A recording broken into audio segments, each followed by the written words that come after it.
Good evening, ladies and gentlemen, and welcome to the Flatout Racing Network's coverage of Season 65 of the Rolling Thunder Gaming Talladega Challenge Series. Tonight, we bring you the 5th race of the season. The Bracket Challenge begins here tonight, and we reach the halfway threshold of the regular season. 4 races in the books, 4 different drivers have gone to victory lane. A 2-week hiatus for us here on FRN, but a lot has taken place in between the 2 weeks that we've been gone. The point standings have gotten shuffled up since our last time bringing you coverage of this series, and we're getting ready here to now enter into the home stretch towards the postseason. I'm Seth Cole alongside Michael Norman and Kyle Matthews. Good to be back, guys, and here tonight we start to add in that extra caveat during the midway portion of the season, the Bracket Challenge, where usually drivers put a lot more focus on that than they sometimes even do on getting a race victory, but with 4 different drivers going to victory lane so far, things are starting to get a bit congested in people that are trying to find themselves a playoff berth. Yeah, it's gonna be an interesting night here. You mentioned with the Bracket Challenge starting 4 different. We've had 4 races, 4 different winners, and like what are the drivers going to be thinking about? Are they going to be thinking about trying to potentially lock up a playoff spot, or are they going to be more focused on their Bracket Challenge? We'll find out. Oh no, it's still going to be all about their spot in the playoffs, because Bracket Challenge is even if you lose, you still have a shot at winning. It's double eliminations and things like that. They run 2 different sides, the winners and the losers side. So honestly, your focus is going to be more on the championship than a silly little Bracket Challenge. Although I can't really say silly little one, because it's apparently become so popular that even real life NASCAR has adopted the Bracket Challenge in a way. And as we have a little bit of a server reset here. And I will say real quickly, just to interject as well, you can't really call it a silly little bracket, because you win the Bracket Challenge, guess what? You're locked into the Super Speedway All-Star race. There you go. There's always a prize at the end of the tunnel. There is indeed. With me having raced the last 2 races here, at one race at each racetrack, I'll tell you something. It's going to be interesting to see what's going to happen here. Yeah, I was about to say, it's been 2 weeks since we broadcast. Seth, you were on vacation. Me, I didn't really have anything to do the last 2 Thursdays. But yeah, Michael, you did race the last 2 weeks over here at RTG. I know the results didn't go the way you wanted to, but how was the overall experience? I'm getting a phone call. Give me a second. Okay. we'll let him take care of that. Michael did actually Suspense is killing us. Yeah, right. We do know that Michael did get a pole. He got one of the random qualifying pole draws in last week's race. I believe he finished inside of the top 15 as well. We'll get a little more inside information on Michael's experience as a driver the last couple of weeks here in just a moment, as you heard the command to fire him up, and we'll take you through tonight's 41-car starting lineup. Somebody didn't make you a field, it looks like. I believe that was Bob Dixon in the... Oh, no, it wasn't Bob Dixon. Who was that? Pat McCarsky in the 197. We're understanding he's been having some connection issues here tonight, and he was slated to roll off in 4th place. But Mark Paglia becomes the first multiple-time pole sitter on the season, his 2nd pole here in Season 5, and this guy needs a lot of luck to come his way. He is right now the 2nd lowest driver in the points that has started every race so far this season, has yet to net a top 10 finish. He'll hope for good starting track position to translate to good finishing position here tonight. So he has Jeremy Jeffries alongside of him. Jeremy picked up a victory 2 weeks ago, so he's locked into the playoffs through a win. Bob Dixon and Pat McCarsky would have made up row 2, but we've documented McCarsky missing the gridding up here. Bernie Mobbs and Brian Schilling, they're going to be back in row 3. Row 4 finds Bobby Farrell and Robert Breedlove, and then the top 10 completed with Ron Hagelin and Randy Waugh. I'll say Luigi this time because I think Michael's not available to say it. He'll be saying it the rest of the night. Ulysses Sandoval, we saw him go to victory lane in the 2nd race of the season, his 1st career win. He's joined with Keith Bynum in row number 6. Row 7, Terry Bombard and Denny Carroll. Rodney Sullins and Greg Lovell are back in row 8. Row 9, Bob Seminara and Doug Hewlett. And completing the top 20 will be Graham McDonald and Billy Elliser. Jason Scheck, Greg Palmer, they're back in row 11. Last week's winner, former champion Tim Nofsker, makes up row 12 with Craig Hagley. Row 13 finds Cy Jones and Donnie Garrett. Row 14, John Godfrey and Jeffrey Elliott. And your top 30 completed with Mike Mangialardi and Joe DeSpirito. Row 16 will be Dennis McCarthy and Josh Metallic. Row 17, David Cann and Jessica Shelton. Chuck McClure, who won the season openers, back in row 18 with Brian Lovell. Grant Wesley, Jeff Crivello going to be back in row 19. And then the rest of your lineup tonight will be Kelly Causey, Brian Rawson, and Cody Lamas. So 41 drivers in the field, only 40 of them gridded up. 66 laps of racing. Good to be back here calling the Talladega Challenge Series, and Mark Paglia's blue oval dark horse Mustang will get us under the green at Dega. Well, Jeremy Jeffries actually beat him to the line right there. Timed the green flag just a little bit better than Mark Paglia. Paglia hoping that fellow Mustang Bob Dixon can get up to his back bumper so they can draw even down the back straightaway. We'll see that middle line if they can get lined up quickly enough. Get the advantage, the straight line speed here down the backstretch.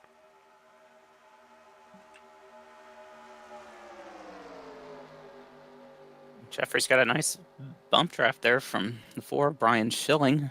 He's going to put him out in front just barely here over the 28 of Paglia. Looks like we're going to stay double file all the way back through the field, at least here for the initial first lap of the night.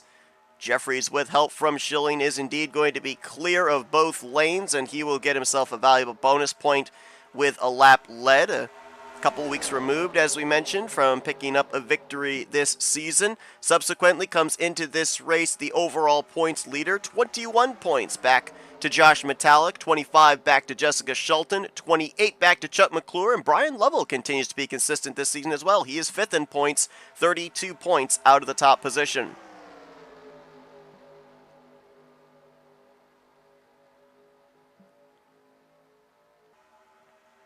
I remember I mentioned this in our last broadcast a couple of weeks ago, how there was a season where we have 9 regular season races here this season as opposed to the 8 we've had the previous couple of seasons because of the off weeks. And it was, I want to say, back around season 60 or 61. No, hold that thought! Paglia, oh boy, here we go. Big wreck in the corner. This is going to be a massive pileup. Oh, we got a couple cars up and over. That's Jeffrey Elliott and Bernie Mobbs. John Godfrey was in the middle of that. I think I saw Donnie Garrett, Bobby Farrell maybe getting pieces. Was that Greg? Yep, Greg Lovell. Lap number 3. And you mentioned it, Kyle, that 28 of Mark Paglia looked like he might have been the first one to get out of shape there. First one I saw, he was on the apron, and I don't know if everybody reacted to him or what. We'll look at it here in a replay in just a second. Yeah, it was tough to tell with where the camera was focused. His car definitely dipped down onto the apron, and I don't know if maybe his left side's clipped that yellow line or if he maybe got some help. Let's see. He's got the 143 of Bob Dixon directly behind him. Denny Carroll makes a move down to the bottom, and there may have been a slight lift by the 28. That's what I was thinking. I had to lift for the 41 just a little bit, and Bob Dixon couldn't get on the brakes in time, but Paglia came out of that unscathed, actually. He did. Other drivers not so lucky. We'll focus the camera here on the U.S. Air Force number 92 of Bobby Farrell. He was 4th in line in that stack up.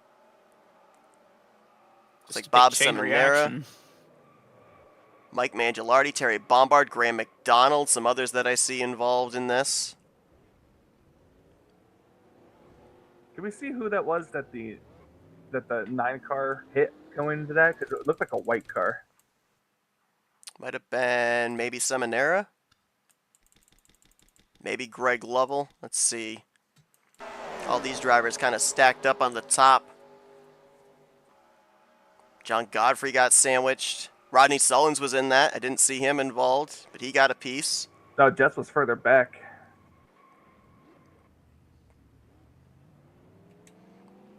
I believe Tim Knopfsker, Chuck McClure, a couple of former winners on the season, were able to sneak their way through. Let's find Donnie Garrett in the 77. I don't know if I think he got a little piece of it.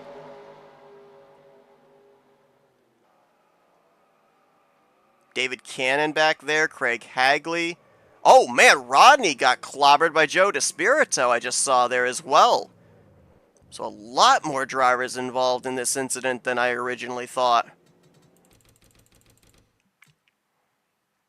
Let's go even further back here. Let's find, where's the 38 at? There he is. He's in the middle line. Gets clipped there by Terry Bombard, and then watch right here. It's shot right in the passenger side door. Is that, it's Jeff Crivello involved. Grant Wesley was in it. So him on the bottom of the screen. Metallic, David Cannon, Dennis McCarthy. So we had over a dozen drivers involved in that, and a few of them taking some pretty significant hits there, particularly Jeffrey Elliott, Bobby Farrell, and Rodney Sullins.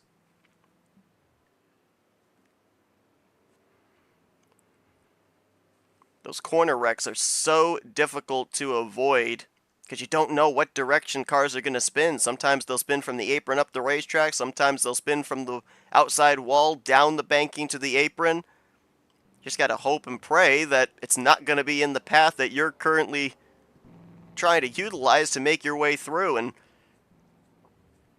that wreck started from, I believe, just up in the latter half of the top 10. So nearly the whole field was behind it.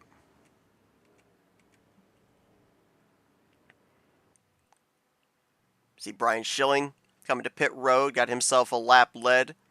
Turns the lead over to Robert Breedlove, who I believe is yet to come to pit lane right now, scoring, at least last time by, showed 14 drivers had stayed out, but I would assume with Schilling coming to pit road, some others may also make the dive onto pit lane. I believe Grant Wesley came down pit road.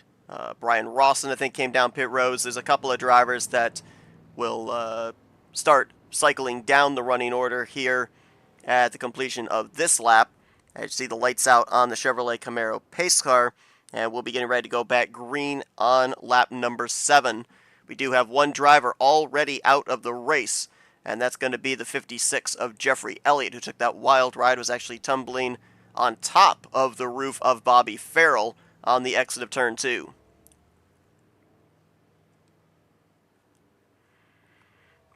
So before Michael had that phone call, Kyle, you had a question for him there. Yeah, Michael, like I mentioned, and you mentioned as well, you raced the last 2 weeks over here at RTG. How was the experience overall? Frightening. Nothing like being put 3 wide trying to get through the pack, and you got people to your inside and outside sliding up because you know how tight the inside line gets coming off of these corners. But I mean, it was fun. It really was. I mean, granted, the first race we had a decent amount of cautions. The second race we didn't, and now that I'm not racing, it seems like that's happening again. But I don't know. It just might be just something with Talladega. But these guys just love to have fun. It's it was a fun and pleasurable experience. I definitely would look. I was tempted to race tonight with and commentate, but Seth told me no. So. Well, they also had a full field here as well. I'm going to put you on the spot, too, because with racing in the last 2 weeks, you've run now both the tracks that they run on alternate weeks. Which one's your favorite? Burnt Screwdrivers Raceway or Talladega? I'll honestly say Talladega. To be completely honest. Talladega was a lot. Even though BSR was very kind, he gave you a pole and you finished the best of the 2 races. Well, we get a different perspective. Well, I up here now. I got the pole at BSR. I didn't get it to Talladega. That's what I'm saying. Yeah. And yet you're giving the love to Talladega. I just like Talladega. It's a good song by Eric Church. I didn't even know that was a song. It is. Is it about Talladega, Alabama? Yeah, kind of. Oh.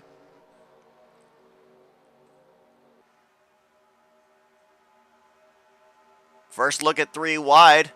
Our previous 2 weeks race winners going up there. Nofsker, who got his checkered flag last week. Jeremy Jeffries, who got his the week before. Was it I thought Nosker won week 3 and then Jeffries week 4. Was it? Michael, you Mr. were there. Norman? Who won last week? Oh Lord, you hardly remember what happened yesterday. You're asking me what happened last week.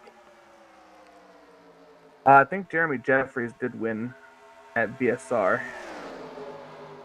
because they thought that they were going to go back green, and then they weren't. Something doesn't surprise me, Jeremy winning at BSR. I remember one season he ended up winning 3 races in a row at that racetrack. It was obviously in alternating weeks, but we went there 3 different times, and he won 3 different races. Started calling it the house that Jeremy Jeffries built, and Jeremy now with that victory, as we mentioned, coming into this weekend's race is the overall points leader. Right now, our 3 previous winners in Jeremy Jeffries, Ulysses Sandoval, and Chuck McClure, they are all currently inside of the top 12 in points. Of course, the playoff system here in the Talladega Challenge Series is the top 12, regardless if they've won or not.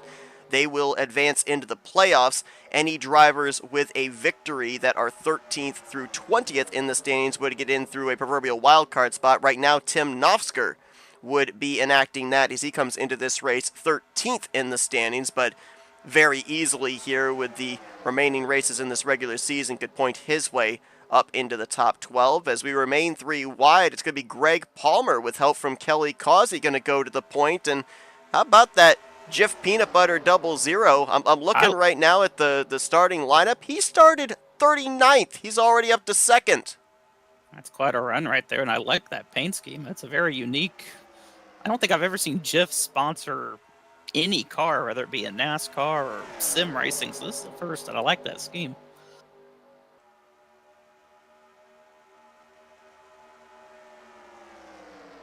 Definitely stands out. So if we see Kelly Causey stuck in the middle 3 wide, is it too much of a softball to try and hit to say he's sandwiched? He's got the Jif on the hood. He's got Wonder Bread on the sides. I kind of feel like there's a contractual obligation to say that at some point. He needs to have a brand of jelly on the car just to make it complete. What kind? Smuckers? That would work, yeah. Donnie Garrett right now in the 3rd position, and the 92 of Bobby Farrell is up here? That car had Jeffrey Elliott tumbling over top of it in that first wreck off of turn 2. It happens. Still up to speed. That is definitely amazing. Is. Mentioned Donnie Garrett right there in 3rd. I didn't realize that was him. I'm so used to seeing that Ernie Irvin throwback that didn't notice that was the 77. Yeah, Donnie Garrett with the Ultimate Garage Floors paint scheme on that 77 machine here this week. Of course, Ultimate Garage Floors, one of the number of sponsors that allow us to be able to bring you coverage of this Talladega Challenge Series every Thursday night. Doug Hewlick right now holding down the 4th position. And we mentioned about the fact that tonight is the start of the Bracket Series Challenge. As we got a spinner in the back. Brian Lovell and somebody. I can't make out who that is. Oh, it's Keith Bynum. I believe we're going to stay green. Yeah, yes, we are. Wow. That had all the look of potential bumper grab, the way that the 044 and the 63 shot down to the inside. The spin was not until after Bynum was below the yellow line. So no caution comes out. There's Rodney Sullins, who we saw take that shot in the door from Joe DeSpirito. He's obviously off the pace. Lovell was able to come back up the racetrack and actually merge back in with the pack. There he is, alongside of Terry Bombard. He was 6th last time by. Scoring now has him 15th.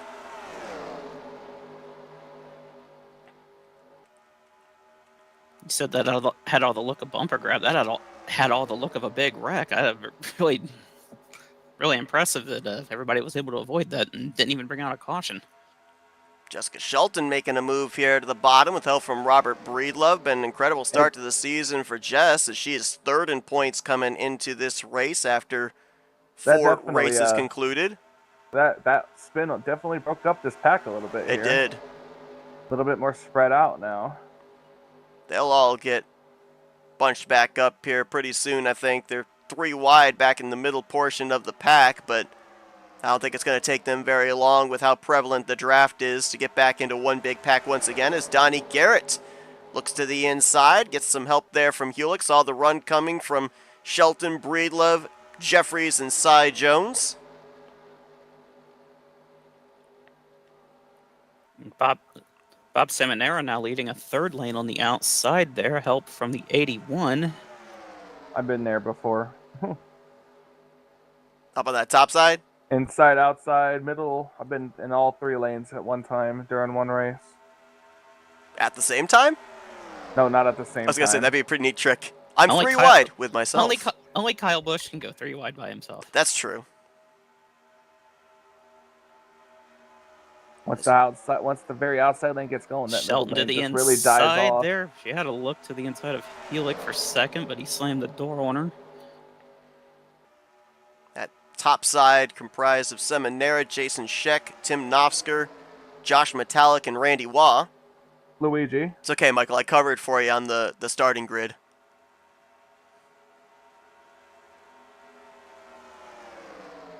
Having to make their way around Rodney Sullins right into the entry of the corner. Had to take him 4 wide. Looks like they're all going to clear him, so Rodney will fall a lap down. Rodney just looking for points right now as he comes into this race. Currently in the 23rd position in the standings. Only 1 top 10 so far in these first 4 races. We talked about Mark Paglia struggling for points. Rodney Sullins the same. Even Donnie Garrett, who was one of our final 4 competitors for the championship 1 season ago. He's not been able to really get out of the blocks in the early going of this season. He comes into this race 22nd in points with only 1 top 10. Robert Breedlove, John Godfrey, Brian Schilling. Remember when we talked about Brian Schilling last season? Scored top 5 in every single one of those regular season races. 4 races in, and Brian Schilling is 26th in points. And we talk about the start of the bracket challenge. He is the defending winner of that. He is indeed. I believe it is 28 drivers. Nope, correction, 30 drivers that are in the bracket challenge. So right now, Greg Lovell, who is 30th in points, would have been the last driver eligible for being in that bracket challenge here in season 65.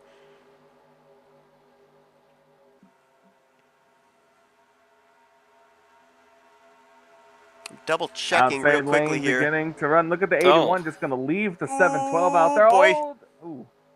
Yeah, like I said, inside lane gets real tight. The 23 is looks like he's having a difficult time holding a line down there on the bottom. That could that's got to be making people nervous right there. Get those left sides down that yellow line. That car is going to get awfully squirrely. Jason Scheck just barely going to edge out for that lap lead. I was double checking here to see. I do not believe that Jeffrey Elliott came into this race top 30 in points. But Rodney Sullins, as we documented, came in 23rd in the standings. Right now, for Rodney, maybe a silver lining in a gray cloud for him. He is obviously not going to finish well here tonight unless this turns into a major race of attrition as he is off the pace and 1 lap down. The good news for him, the driver that he's facing off against this week in the bracket challenge is Sean Prime, who is currently on the road. Made the call with me at the race Nashville Super Speedway this past Monday night while traveling. And unfortunately not here tonight. I don't believe he's going to be here next week either. So Rodney will, despite the fact that that car is badly damaged and off the pace, he will still be moving on to the next round of the bracket challenge with Sean Prime unable to show up here this evening. That's a tough break there for Sean, too, and the fact that he came into this race 10th in points. I mean, this guy was fighting for a spot inside of the playoffs. He'll look to recover back points lost in these next couple of weeks.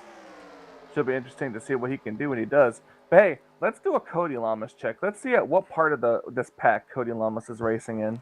Well, how about that? Pretty safe place. Did he lose the pack or did he get damaged in that wreck? I'm not sure if he got damaged, but he's definitely lost the pack. He and Brian Rawson that we're looking at right now being scored about 13.5 seconds behind the leader. There was one thing I noticed when I was out on the racetrack is that if you're I think we have an issue up front, maybe. if there's a tail end of the pack and Oh, there's no, we're nobody good. behind you, you have a very good shot at losing the draft, especially if the cars in front of you aren't racy.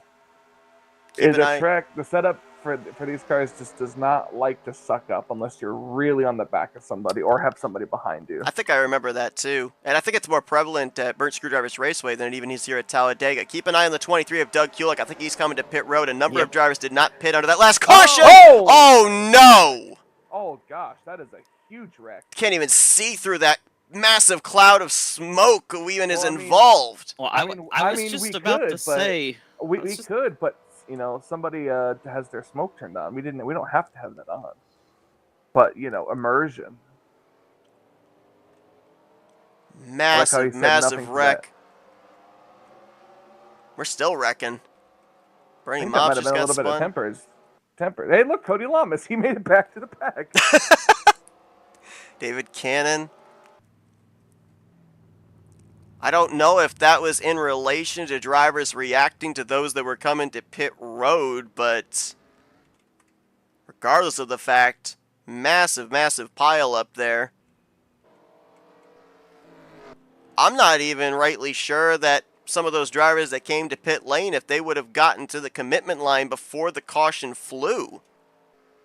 If they took service, that would be pitting under a closed pit road, and you'd have to take an EOL penalty. Though, granted, I think at that point in time, those drivers would have taken service anyway. They would have waived the fact they were going to get a penalty and said, heck with it. If I stay out another lap here and don't take service, I'm running out of fuel under this upcoming pacing lap. So, I was just about ready to say right before they wrecked, pit stops are about to start. I was just told before that happened, about 6 projected for those drivers that pitted under that first caution. Yeah, and for the drivers that stayed out, they were right on the number. We were at 20 laps completed, and they were definitely going to have to come to pit lane. Well, we definitely can't use our TV1, so Michael will be very happy that TV2 is going to be utilized here. TV2. I think the helicopter cam would help out big time with this one, too. I agree. All right, we're trying to find where this starts, and I think we got to go to last week's winner, Tim Nofsker. Or I'm sorry. Oh, yeah, was it Tim? 2 weeks ago. Yeah, winner Tim Nofsker. So Nofsker and Jeremy Jeffries, I think, won the last 2. No, he made contact with the 81. Oh, yeah, I think he just came down just a little bit, or it was like someone came down, someone came up. But, man, that took out a lot of cars. Yeah, pick your favorite driver, see if they got involved or got through. There's just too many to document here.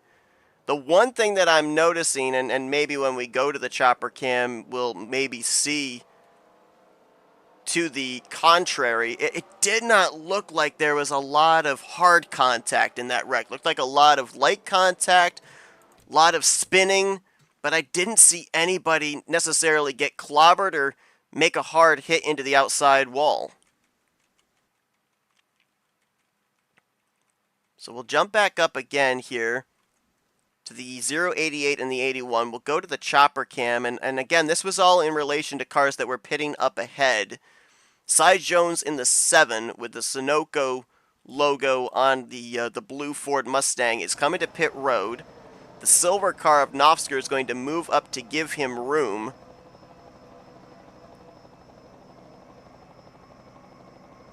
I'm not sure, because now scoring has shown everybody has at least made a pit stop, but with the 81 coming down as low as he did, I don't know if maybe he was one of the drivers that was going to be trying to come to pit road that lap as well.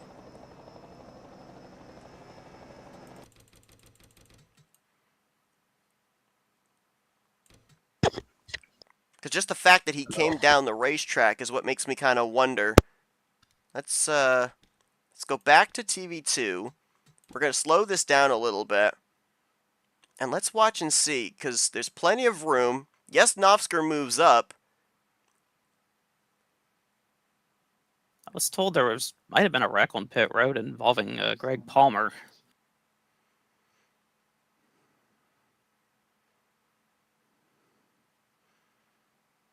I'm trying to remember back if Jason Scheck was one of the drivers that stayed out or not, and I think he might have been.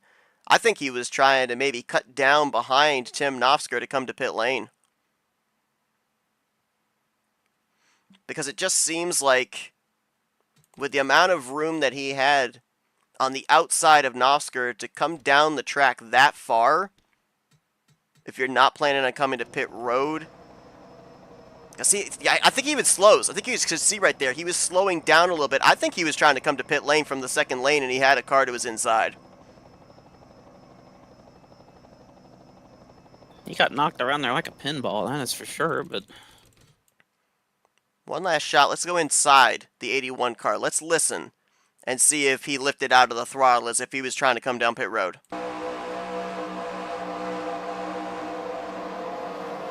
Yep. Yeah, he was trying to pit. There's just no way that was going to work. From that outside line, he had Knopfsker to his inside. Knopfsker had a driver behind him. There was going to be no clear path for Jason Scheck to be able to get to pit road without the end result of what we just saw.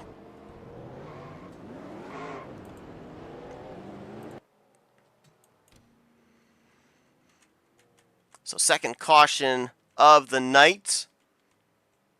I would say a wreck as big, if not bigger, than the first wreck that we had back on lap 3, though this one, I'm pretty sure, had a lot less heavy contact sustained. I think everybody involved will be able to continue, and I would be surprised if anybody involved would not still be up to speed. As Chuck McClure makes a dive there onto pit road, coming around to the 1 to green. This caution going to be a big break for Keith Bynum, who fell 2 laps down during the course of that green flag run after we saw him have some contact with Brian Lovell. He'll get one of his 2 laps back. Rodney Sullins will get his lap back and be back on the lead lap after he fell a lap down under that green flag run. So we will have 39 drivers still running, 38 on the lead lap for this upcoming restart.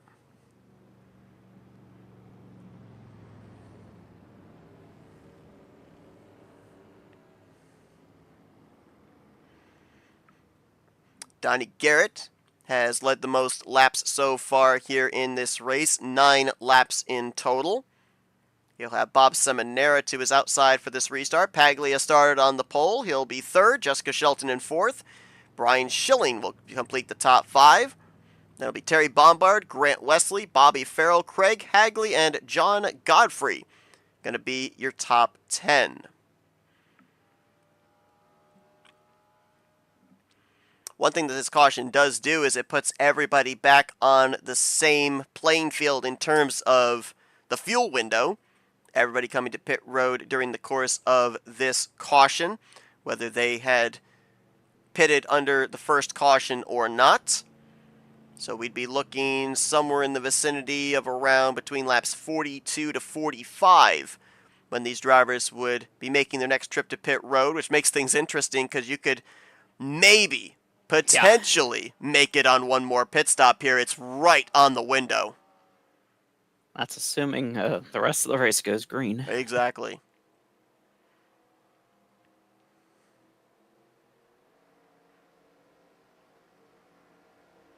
You mentioned Donnie Garrett looking to turn his season around. Doing a good job of it so far. So he will lead the field to the green flag. Donnie was a multi-time winner last season, as we documented, was in the Final Four to compete for the championship, trying to find that same spark here in the halfway portion of the regular season here in season 65. A couple of Chevrolets going to get us back under the green at the completion of lap 24. Garrett up through the gears, gets a nice little shove there from Mark Paglia. Bit of space from Seminara back to Shelton, so Garrett should have the draft advantage here through 1 and 2, and he'll pull up right in front of Seminara before they exit onto the back straightaway.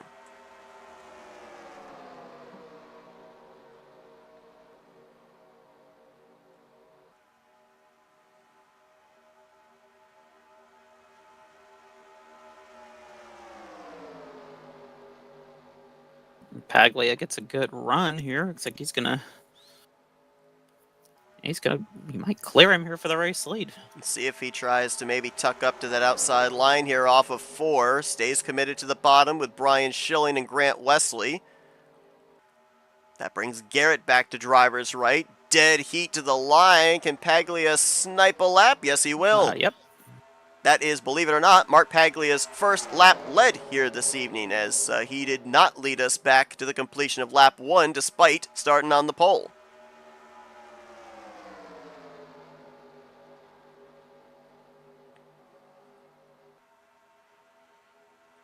Three wide back there. Kelly Causey, Greg Palmer. Our season opening winner, Chuck McClure, up on that top side as well.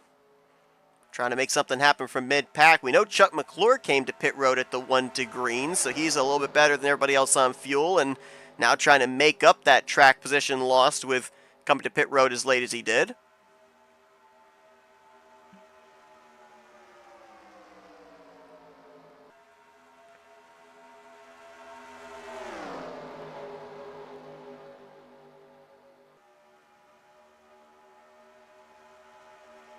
Making good progress up there on that outside line. Now 3 wide around the 12th position.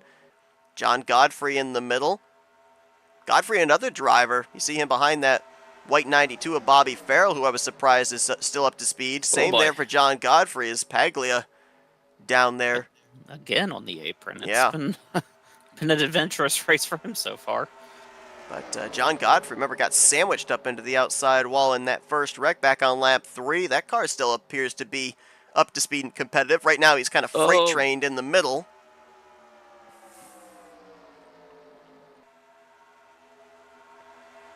I believe Kelly Causey led that lap.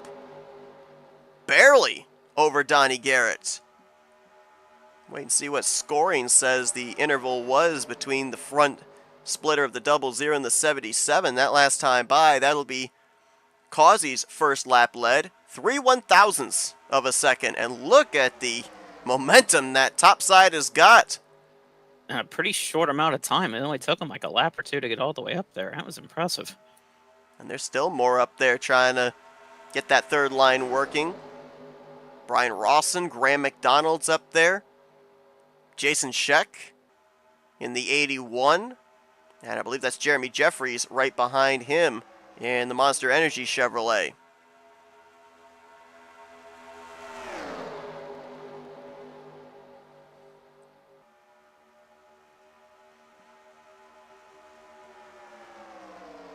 It's like that middle line's not where you want to be. So Bob Seminara, Jessica Shelton, and others falling back just a bit. Yeah, when they're double wide, that middle line is where you want to be. That's where all the momentum is. That third line forms, it becomes the usual super speedway sucker hole where you start going backwards. And to your point, about a quartet of drivers stuck there and going back. Now with 5 drivers from that outside line moving down to the middle, that will help those drivers be able to move their way forward again. I believe I saw another former winner on the season, Ulysses Sandoval, was also trapped in that middle lane behind Bobby Farrell in the 92. Yeah, but those drivers go into that middle line now. That killed the outside line.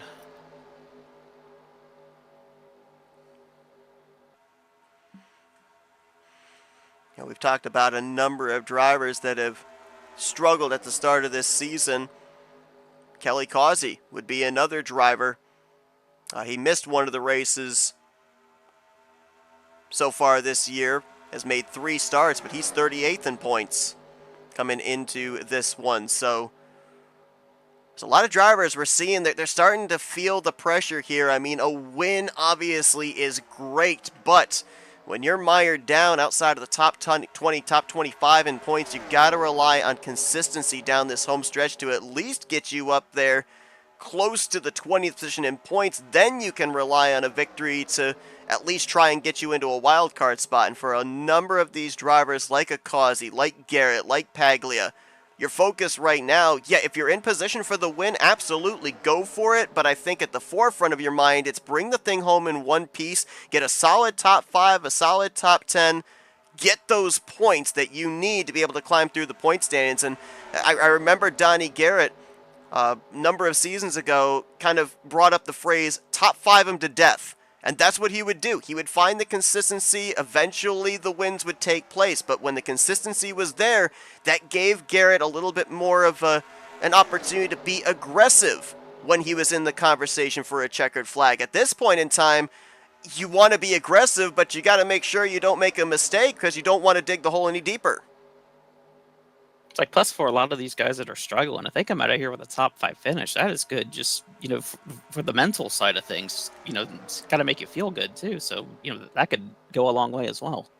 We've heard so many drivers, so many former champions say the level of competition here in the Talladega Challenge Series has continually evolved. Drivers have gotten better. The playing field has become a lot more level, and it has made it a lot more difficult for drivers 10, 15 seasons ago to consistently find themselves in victory lane. And it's kind of put a bit of pressure on drivers, put them in situations that they've not necessarily been all that used to, and they've had to adapt their strategy accordingly. Of course, as well, the random qualifying draw, bit of a curveball as well.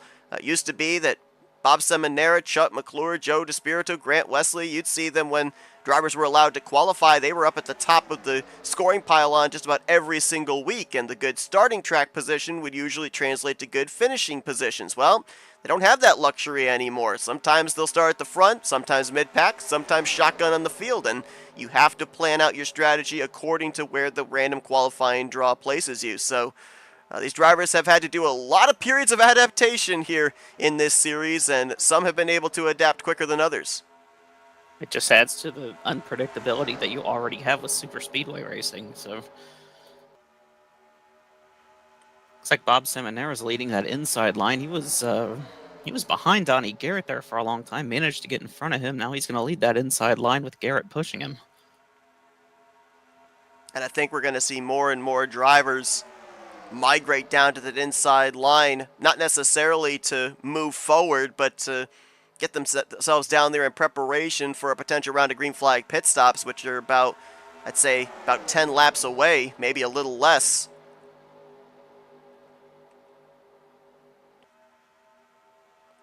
Brian Rawson, I remember a couple seasons ago, his usual moniker was to always start at the back, but he was able to find victory lane multiple times, including his first career win. Right now, he's got that Chevrolet in the 4th position after starting back in 40th place here tonight. Kelly Causey, who's leading this race, started back in 39th. Chuck McClure, who's in that 3rd spot right now, former winner on the season, he started out back in 35th. So a number of drivers have done a good job of getting the track position that they lacked when the green flag flew to begin this thing. With that paint scheme, I'm really surprised that 6 car is a Chevrolet. I would have quickly assumed that it was a Ford, given it's a Mark Martin Valvoline car, but looks good on a Chevrolet. It's also surprising because as far back as I can remember, it didn't matter what mod we were running, Brian Rawson always drove a blue oval. So interesting to see him make the manufacturer change over to Chevrolet. As here we go, we're starting to get racy here at the front. Shelton dives to the bottom, Palmer goes down to cover, Causey there as well. All of a sudden, Chuck McClure and Brian Rawson having to rely on some aid from behind in the form of Josh Metallic and co.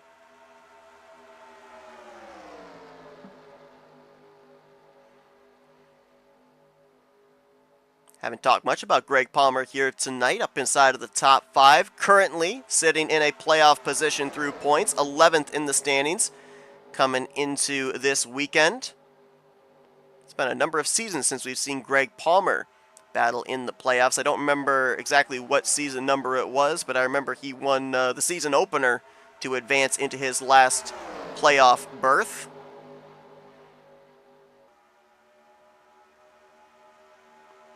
And now we're pretty even bottom to top here.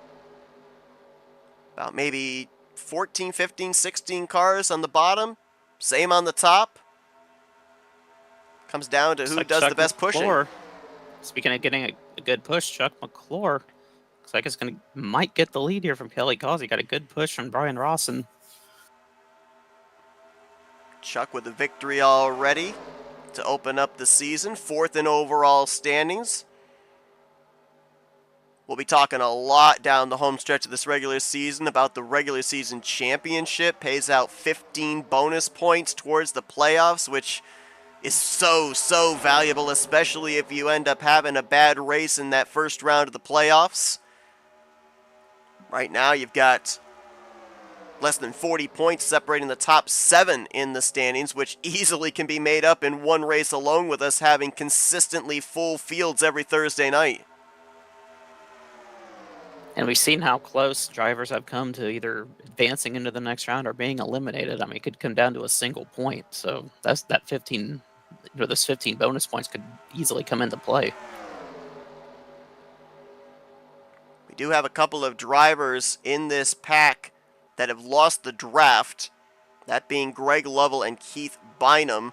Right now we've got 36 drivers all up here in this big pack, and we are about 5-6 laps away from a round of green flag pit stops.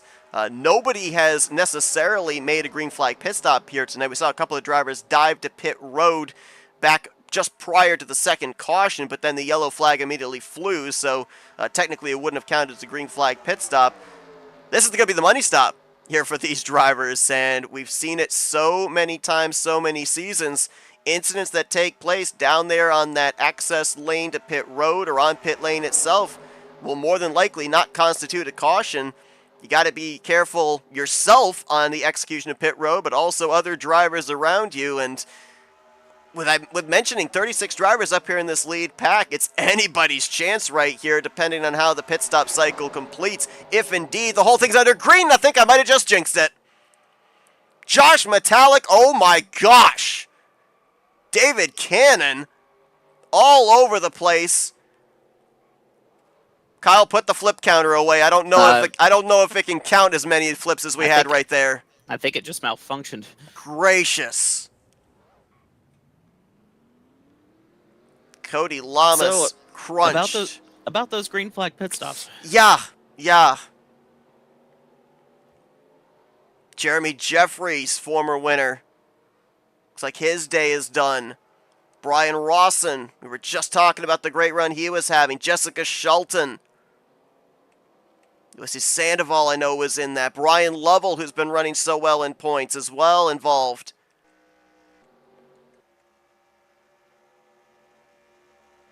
And the ironic thing about this wreck as well, not only the number of top contenders that this might very well have taken out, but this caution flies, putting us still short of making it the rest of the scheduled distance.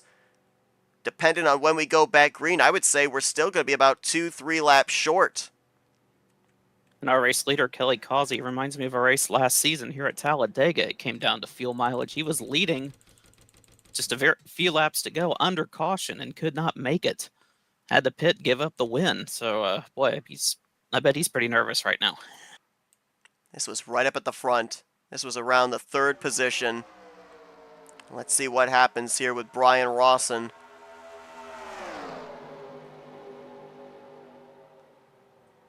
Wow, it was up behind him there. That was Josh Metallic, but that was weird. It didn't look like, at least from that shot, my goodness. It didn't look like Josh made contact with the 6. It almost looked like the 6 rapidly slowed. I'm almost wondering if there might have been a server issue. That's what I was hearing, actually. Somebody had some sort of, like, it kicked them back to the desktop or something. I didn't quite get all of that. Like watch this. The 6 all of a sudden kind of shoots backwards right there. He slows. And then watch David Cannon.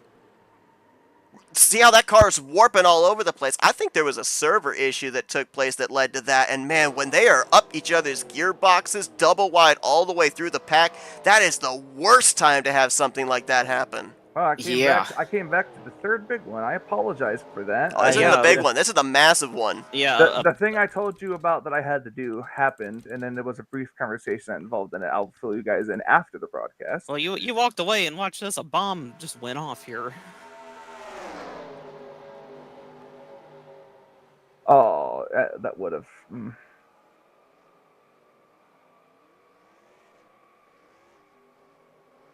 I'm sure there's somebody in it. I'm sure there's multiple people in this that's not happy. I'm counting at least 8 flips. I see Cody Lamas involved. Jess is involved. Jeremy Jeffrey is involved.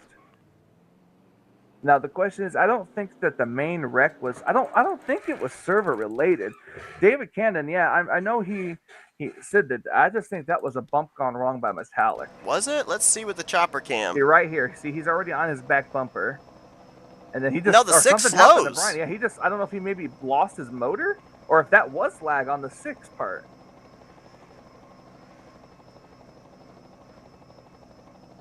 I don't. Okay, so that may not have been Metallic's fault, but I still wouldn't blame the server. That could have just been actual connection. Whatever it was, and we may not know until this race is concluded, it has had catastrophic results. We've got a number of drivers out of the race now. A number of drivers are going to be damaged and off the pace. Brian Rawson with that wounded race car actually is going to stay out and lead a lap here, just in case they decide to shut that thing off when he comes down pit lane this time. Hey, you got to make a play for every point, right? Yep. But right now, looks like Josh Metallic, Jason Scheck, David Cannon, Cody Lamas, all out of the race, joining Jeffrey Elliott. Rodney Sullen should get the free pass. I believe that Graham McDonald, they're trying to make repairs to his car, but he's lost a lap in the duration. Everybody else looks like they're able to continue, but I think that Rodney Sullins is not going to be starved for company. I think there's going to be quite a number of drivers that are going to be off the pace here coming to the restart, as Greg Palmer is going to be the one that will lead us back to green with Paglia, Schilling, DeSpirito, and Wesley, the top 5. And I don't think, guys, that we can get the rest of the way on fuel.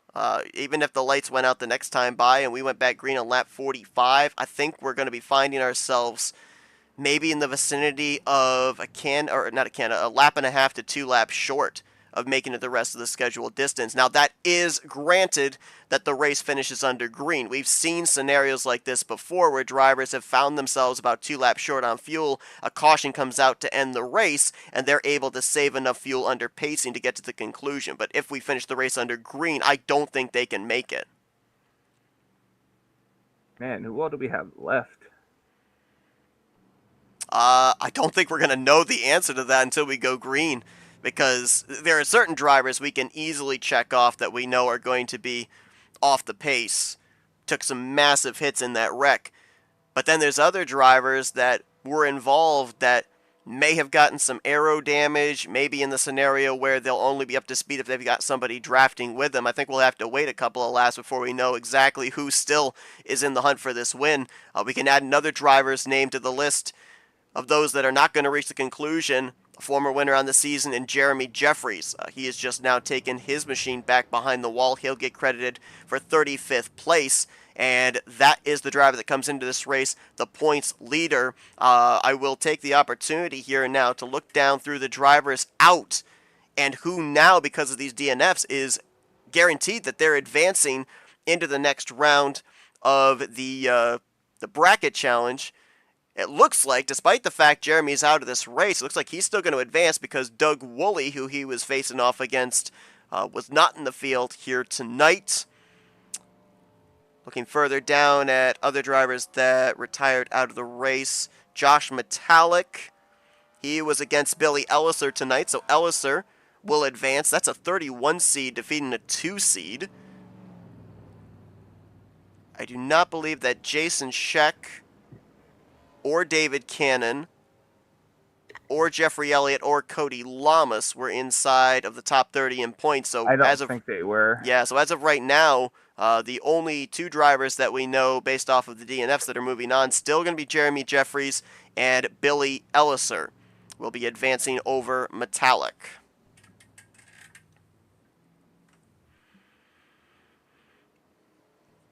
What about the retirees from this accident?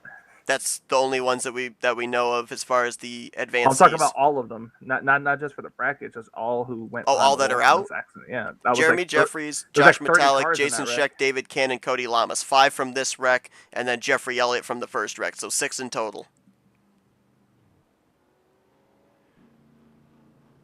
Now, Rodney Sullins did get the free pass here under this yellow. I believe Graham McDonald, Had a farm. E-I-E-I-O. I believe, did he go around and get a lap? All right, No, he did not. Okay. Every time Graham is in this race now, that's going to be the running joke for him. Every time you say Graham McDonald, we're just going to say E-I-E-I-O. 3 wide, O. What do you think, Kyle? Do you agree with that? Well, that sounds pretty good. But, yeah, Graham did not get his lap back since he lost the lap making repairs here under this caution period. So he'll be the only driver a lap down on this restart. 34 drivers running, 33 on the lead this might lap. Be close. If these guys clutched enough, I don't know. I don't know either. It's too close to call, right? We're going back green with 22 to go. And if a lot of these drivers are off the pace, that's going to lower the pack, which lowers your chances of another caution happening. And we've been told if you're able to save during the course of a run, the generous maximum number of laps you can go is about 21 laps. So we are just outside of that window as we get back green. Now we're racing here tonight. A number of the drivers here from the Tally Challenge community racing with heavy hearts, as we understood this past week that longtime driver from seasons 15 to 17, Mike Scott, passed away. Mike Scott, multiple-time winner in the Talladega Challenge Series, and he drove the iconic number 46. So as the drivers will make their way around here to complete lap 45 and put lap 46 on the board, we're going to be having a silent lap here on lap 46 for former multi-time Talladega Challenge winner Mike Scott.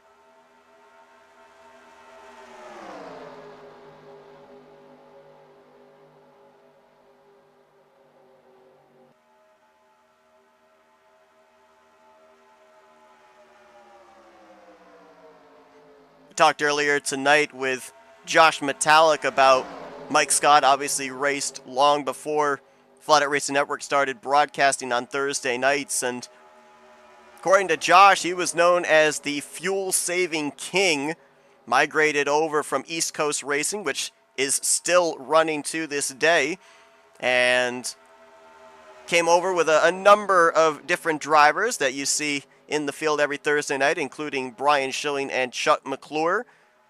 Josh said that Mike Scott taught a lot of drivers over here about fuel saving, and we've seen on a couple occasions here Brian Schilling and Chuck McClure be able to fuel save to get to a checkered flag. My memory kind of casts back to Brian Schilling and that fuel saving that he did back in that season opener a couple of seasons ago. Ooh, that was a little close up there with Brian Schilling. But yeah, that lap was made a little bit different for me. You guys couldn't hear it, but I had Amazing Grace playing in the background on that lap.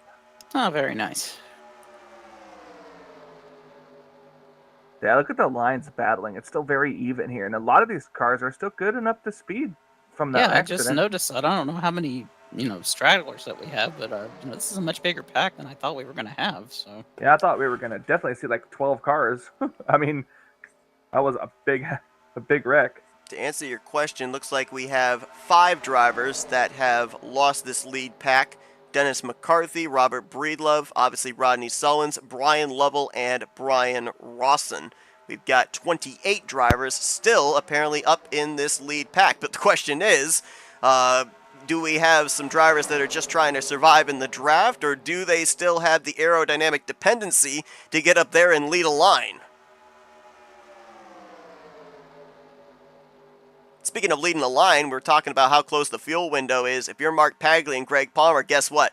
Ain't no way you're making it to the end of this race since you're not having the aid of draft and Jaspirito off the bumper of Bob Seminara. Another massive wreck, this time in turn 3.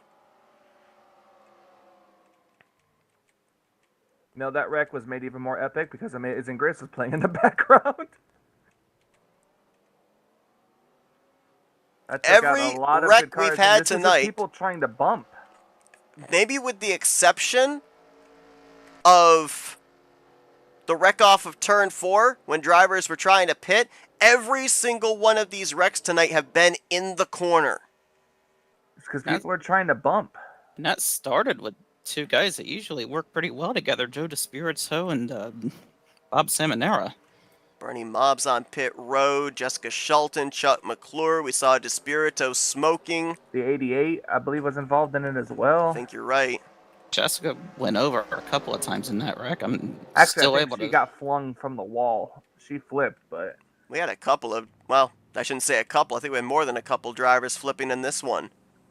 I'd definitely love to go back and see what started that, but I'm pretty sure it was bumping in the corner. And if I'm not mistaken, it was roughly around this time or earlier that Metallic came over the radio for all of the drivers to said, "Come on, guys, what's going on here?" Here's a look at it. You mentioned it, Kyle. We normally see DeSpirito and Seminara work really well together, but It was that right there. You see the right sawing back and there. forth. It's like DeSpirito may have just misjudged it. Doug Hulick, Shelton. Imagine being on your side upside down. Just oh my gosh, just so many cars. Just let me do a somersault, do a flip, Do a barrel. barrel. That's an old throwback. Barrels. I just want to see it again, like slow motion from the 24. You're probably better off with the helicopter cam on this one. We'll give you your Right TV there, too. yep. We've actually seen a real life wreck that looked very similar to that. Oh, look at this. Into the catch fence. Almost over the catch fence.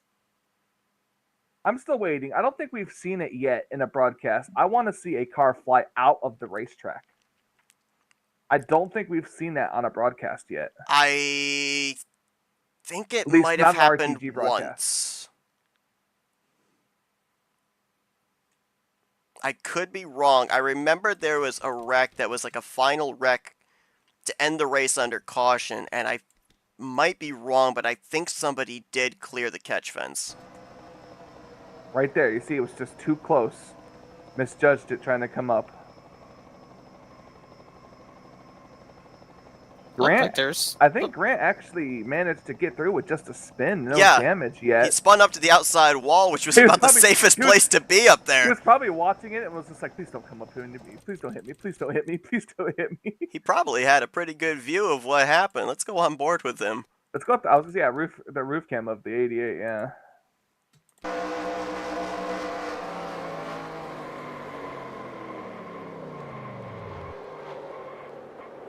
Turns around and all that's happening. Right now he's like, oh my gosh, please. There's quite a bit of plowing going on in that wreck, and I've noticed that quite a bit tonight. I don't know what's going on, but... Well, I mean, in a way you can't slam on your brakes, so if you're right up in it, you can't just, you slam on your brakes, you're going to get run into from behind, so it's all about trying to brake accordingly, but I mean, unless you're like all the way in the back of the pack and you're just like, let me just punch the gas and cold trickle it through the wreck. We talked about this the first couple of races, the period of adjustment here for these drivers. Obviously, this is a new mod. We ran for the last couple of seasons with the Aero 88s, moved over here to the Xfinity cars from 2020. Michael, you were in those last couple of races that we didn't broadcast. Did you get any sense that the period of adjustment to this new mod was still going on? Because as we saw right there, that bumper grab, it almost looks like the unfamiliarity is still happening 5 races in. Honestly, no. There wasn't too many wrecks like that in the races I was in. And I just feel like that was a mistake. It was, he came up, he had a bit of a run. He wasn't quite clear, but but 24 came up wanting to try to get the momentum and the push, and they weren't square. I wouldn't even really say hitbox on that one, but it very well could have been. But I mean, what are we, 4 or 5 races into this season now? You've got to be adjusted somewhat. Well, that's our 4th caution of the night. It's going to be a contest as to which one's going to be classified as the biggest one, as I don't think we've had Right a now, I think small this wreck last yet one in has this been. race. Graham McDonald going to get the free pass. Surprisingly, we still have 34 drivers being scored in this race. Only a half dozen drivers have retired after the 4 massive wrecks we've had so far. I guess the good news for all these drivers now is we can make it on fuel. That caution coming out within the 21 lap window. Everybody come down pit road, top off the fuel tank. We're good to go to the checkers, so pit road will no longer play a factor into the outcome of this race. But the racing surface above the yellow line has definitely played its part into this one here tonight, and we're starting to compile a rather small list of survivors that may still have a car capable of getting up here and having a shot for this win.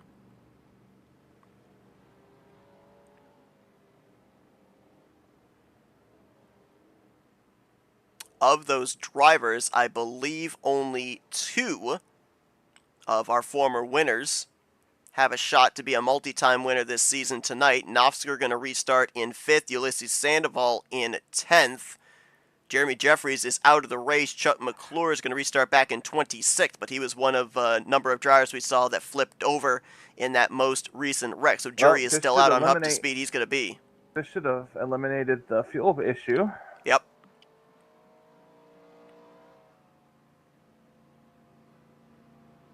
I don't really think a lot of cars came down pit road, so clutching, they gotta hope they clutch to save enough. Everybody actually came down pit road. Oh, did they? Yep. Okay, well, you know what? Don't listen to me then. I don't think anybody came down pit road. Actually, they all did. Well, okay. A bunch of John Cena's came down pit road. That's why you couldn't see him. I cast my memory back to most recently Ulysses Sandoval getting his first career win. We saw Bob Dixon get his first career win a couple of seasons ago. I'm looking up here, and we've got some candidates. Jeff Cravello going to restart in 6th. Bobby Farrell in 9th. Why did I feel like you were going to say Canadians? We have some Canadians. I'm pretty sure we have a Canadian in the field. Graham McDonald. Yeah, Graham McDonald is a Canadian. I was going to say Mike Bellier. Yeah, he's a Canadian too, but he's not in the field. Graham McDonald, by the way, did get the free pass, so he'll be back on the lead lap. We do have 1 lap machine, though, that being Bernie Mobbs. Much like Graham McDonald lost a lap making repairs under the last yellow, Bernie Mobbs lost a lap making repairs here under this caution. If I'm not mistaken, I believe Bernie Mobbs ended that wreck on his roof, so he actually had to call a tow, and that's how he lost the lap that he did. He'll be relying on a caution to get back in the lead lap. Another thing to keep in mind here, if we get another caution, we're getting to the point of the race where it's race back. So, yeah, that could be interesting as well. Great point.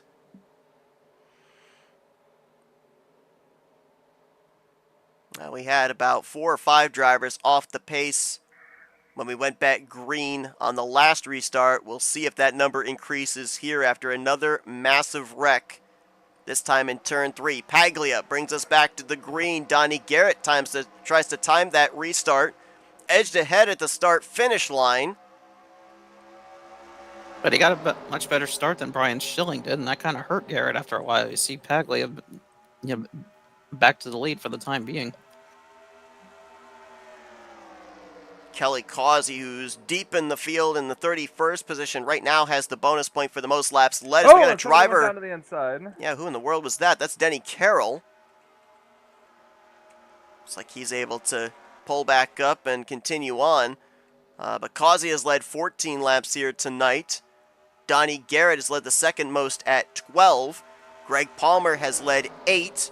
And Mark Paglia, if he's able to come around and hit the stripe, he will then tie for third most at 8 laps led. See, now this is the pack I thought we were going to have after the other big wreck. It's real strewn out back there. About, what, maybe 11 drivers, 12 drivers in this lead pack, and then a bit of a gap back to Robert Breedlove. Is that one of the... Bob? Yeah, That's Bob Dixon. Nice, he's up here in this lead pack, too. In that 143. Dennis McCarthy, Robert Breedlove, Randy Waugh, Luigi. Billy Elliser, John Godfrey trying to latch on. You can see the back end damage on that Oh, 931. speaking of Bob Dixon, him in the 111 made some contact. Dixon made a nice save there to hang on to it. South Keith Bynum gets spun out. Didn't bring out a caution earlier on in this race. He's up here now. Last time by scored in 17th. Bernie Mobbs is a lap down. The only driver a lap down. Greg Lovell up here.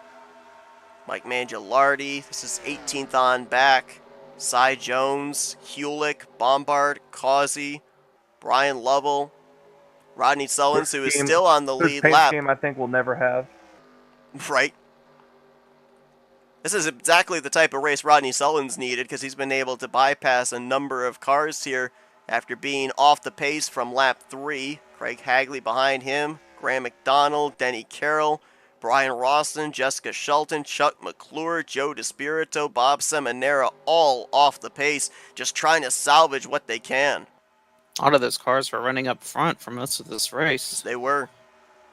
Well, I mean, think about it. At least 3 of the 4 massive wrecks we've had here tonight have taken place up inside of the top 5. Yeah. It's been one of those nights. I mean, The 088 and the 88 are nose to tail here. We'll see if they could do anything. Oh, we got a spinner in the back! I think it was a 024. Good eyes, that's exactly who it was. Dennis McCarthy. No caution. That was considered down below the racing surface. And we need to remind everybody as well that incidents that happen under green flag conditions, if a driver is at fault, they have to come down and serve a pass-through penalty or else they get a post-race penalty. So depending on who was at fault for the 024 spinning out, we may end up seeing a driver have to put the hand out the window and come down pit lane. And those post-race penalties, they can be killers. You think back to one season ago, Ulysses Sandoval could have very likely been in the Final Four to compete for the championship. He got hit with a post-race penalty in one of the elimination races, and that took him out mathematically, being able to garner enough points to get into the Final Four. So I know we're still in the regular season, but Kyle, you talked about just how important good finishes, points are in terms of momentum, and I know it's race 5, but you could very easily look at a post-race penalty this early on in the season, later on at the end of the regular season, and think, man, if I just hadn't had that, I might be actually battling for a championship. And that stuff goes through the mind of every driver, believe me. Anytime they come up so close, they're sitting there thinking, where did I lose those points? And then they'll finally realize what happened. So Robert Breedlove made a pit stop. Yeah, I don't know. Oh, caution's out. Maybe he spun. That's why he was so slow on the apron there. And to Kyle's point, we are racing back to the start-finish line here. Not going to be a race ender. Nope, we will get them back green before the conclusion.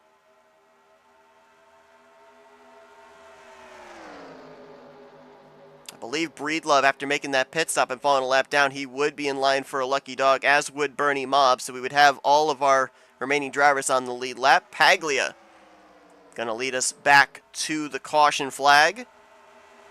And now jury will be out in terms of just exactly how many laps we'll have here for potentially our final restart of the night. Well, I've got the opportunity here. Let's first go back and see what happened to the 024 of Dennis McCarthy, and then we will figure out what happened to bring out this yellow.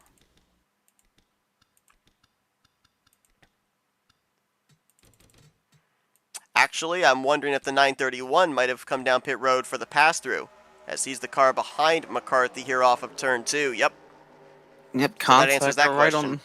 Right on the exit, and he just barely gets the wall there, but... So that explains the unscheduled pit stop for Breedlove, serving the pass-through. Caution's going to save him and get him back on the lead lap. I'm not sure what exactly actually brought out the caution. Yeah, I'm almost wondering, I didn't see any smoke lingering. I'm almost wondering with how many damaged cars we have, if maybe somebody's engine may have given up the ghost. Oh, I think that's exactly what happened. I think it's the 712 of Bob Seminara. I think he ran it for as long as the engine would allow. And yep, you don't see the smoke come out from underneath the race car, but watch the tailpipes. You'll see the flares coming out here as he enters into turn 1. Right there. Engine goes south. Leaders were actually, I believe, coming up on him here. And that's going to bring out the yellow. Seminara going to be out of the race, finishing in the 34th position as he was just trying to soldier that thing on to the finish for as long as he possibly could. But he's going to come up about 6 laps shy of the checkered flag here tonight.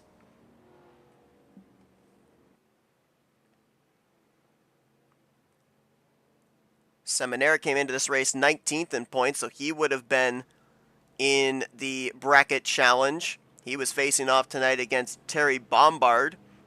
So with this DNF, Terry will be moving on to the next round of the bracket series.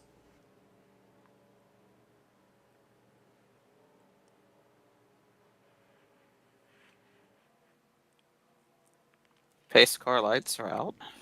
Expedited yellow flag here. Pit road open one time, then double up, get ready to go back green, giving them as many laps as possible to finish this race out. Breedlove and Bernie Mobbs getting their laps back, so we'll have 33 drivers all on the lead lap for what I would assume would be the final restart of the night. I'm not sure if there's a scenario if we had a caution right out at the gate where we could stack them up and get them going again for a 1 or 2 lap shootout. It's possible now with the new EXE, but a lot of different pieces would have to fall into place for that to happen. As Mark Paglia looking to go coast to coast, pole to win. He has now led the most laps here tonight. Greg Palmer will start to his outside. Nofsker looking for 2 wins on the season. Grant Wesley to his outside in 4th. That's Jeff Crivello, Ulysses Sandoval, Donnie Garrett, Bobby Farrell, Bob Dixon, and Brian Schilling. Gonna be your top 10. 5 laps to go here tonight at Talladega. Green flag back in the air.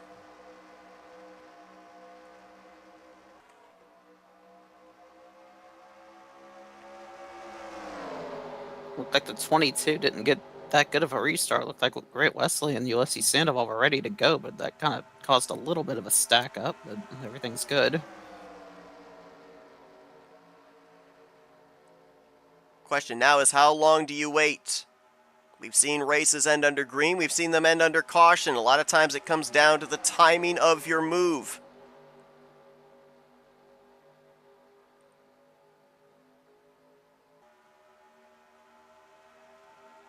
Dead even off of turn 4.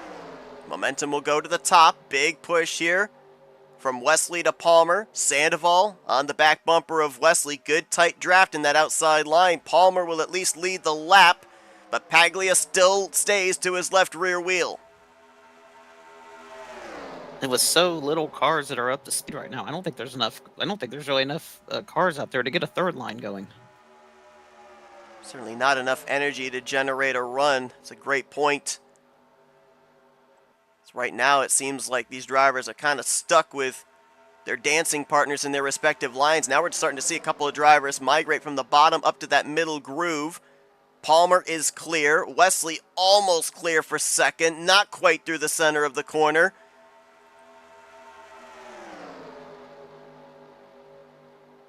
Coming around to 3 laps to go is more movement in the middle of the pack. Oh boy, Sandoval and Paglia, a little bit of contact. Little door-to-door contact through the tri-oval. Palmer now moves down to the bottom. Wesley follows him. Sandoval left alone here as Nofsker almost pushes up into him. Long ways back before Sandoval finds any help in the form of Brian Schilling. Now Nofsker clear for 4th. Farrell looking to move into the 5th position.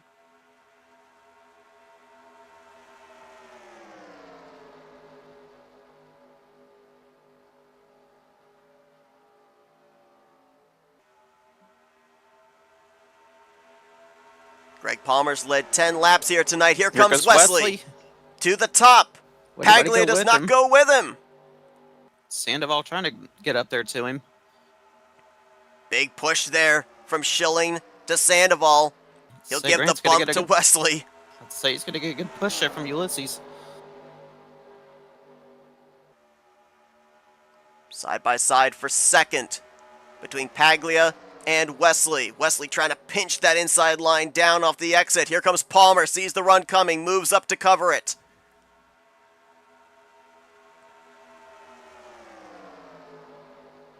Can they get through the final set of corners through the trioval to the white flag to finish this thing out? Next flag's going to end the race.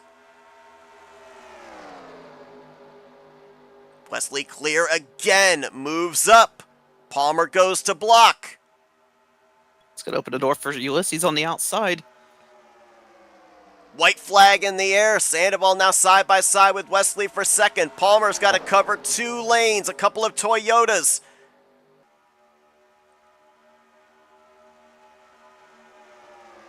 That's what you call mirror driving right there. Absolutely. I guarantee you he's not even looking out the windshield right now. He's got both eyes fixated on that rearview mirror as Sandoval's going to get to his outside with help from Brian Schilling. That's a great push there from Schilling. No! Paglia goes around. Going to take a bunch of that front field with him. Here they come. Is it going to be? We're going to have a drag race, it looks like. Outside lane's going to get the run. Garrett moves to the bottom, though. That's going to help the inside line. 3 on the bottom, 2 on the top. Palmer, free and clear. Picks up his first win of the season as he'll hold off Wesley, Garrett, Sandoval, and Schilling. Outside lane had a little bit of a run, but that bottom lane had more cars in it. Now somebody moved to the inside at the last second right there, and that's what gave that bottom lane the momentum. And Greg Palmer did a great job on that last lap, mirror driving, able to hold everybody off. Long winless streak will be snapped here tonight for Greg Palmer. He'll become the 5th different driver to go to victory lane this season. He was already up inside the top 12 in points, but this win will solidify him a spot in the postseason here in season 65. And to your point, Kyle, yeah, he did a masterful job of mirror driving. The inside and the outside line got some tremendous pushes at certain portions of those final couple of laps, and he made the right moves at the right time to stifle out each run that seemed to come his way.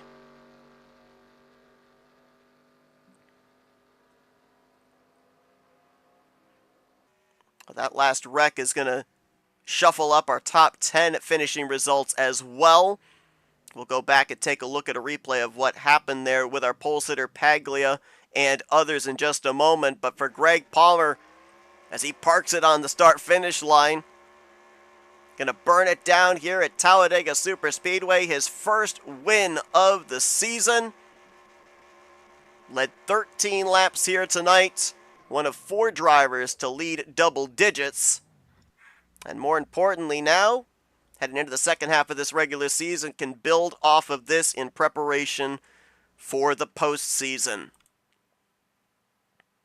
Not sure why the pace car is out there for the race over with, but... Brett wants to lead another lap. Paglia, all night long, has been having problems with that apron, and I think that might have been what got him here. Incident's going to happen over into 3 as we watch this battling down the back straightaway. I believe the 21 of Randy Waugh, Luigi, gets caught up in this. A few others as well. Oh, that was bumper grab. Off the back of Grant. Tim Knopfsker got collected in that. Bob Dixon. Greg Lovell, Billy Elliser, Jeff Crivello. Add a couple more to the flip counter here tonight. I think that needs reprogrammed after tonight. I think so.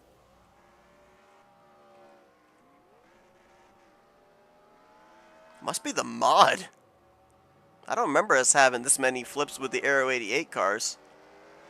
It's a shame for a lot of those guys. Bob Dixon was running up there in the top 10, got caught up in it. And most of the drivers involved in that wreck were going to finish, if not in the top 10, at least the top 15.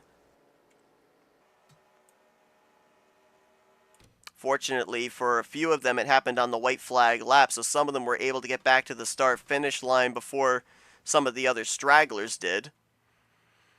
But as we look now at the official finishing results, Palmer with the win, Wesley brings it home in second.